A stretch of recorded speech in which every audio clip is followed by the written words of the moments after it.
Bipartisan federal legislation created to provide support to the adoption of hydrogen fuel cell trucks and other heavy-duty vehicles has now been introduced in both the House and Senate. It was introduced by U.S. Senators Chris Coons and John Cornyn. The senators introduced the new Hydrogen for Trucks Act, S. 3806. It was introduced to support the widespread adoption of hydrogen fuel cell trucks, heavy-duty vehicles, and fueling stations. Moreover, companion legislation has been introduced in the House, H.R. 7064 by Representatives Katie Porter and Gus Bilirakis. The bill's supporters were detailed in a release, explaining that heavy-duty vehicles comprise only a small percentage of the vehicles on American roads. However, heavy-duty vehicles are also responsible for almost 1/4 of all greenhouse gas emissions in transportation. H2-powered vehicles don't produce any greenhouse gas emissions through their operation. Their emissions consist of only water vapor and heat.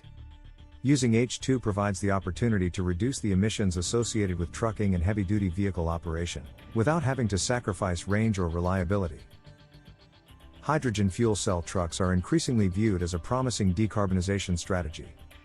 Unlike in passenger vehicles, heavy-duty vehicles are seen as considerably more promising for the use of H2 in widespread decarbonization strategies.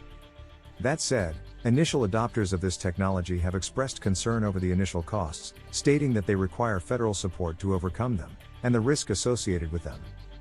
The Hydrogen for Trucks Act would offer financial support to fleet owners and operators seeking to transition to zero-emission vehicles.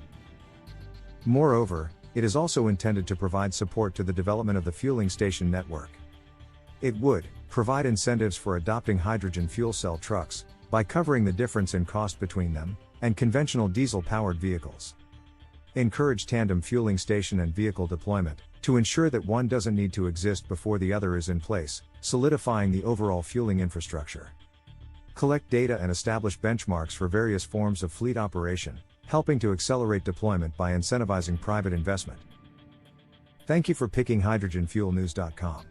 Don't miss your free access to our exclusive ebook. Just sign up today. Follow this story and more on HFN.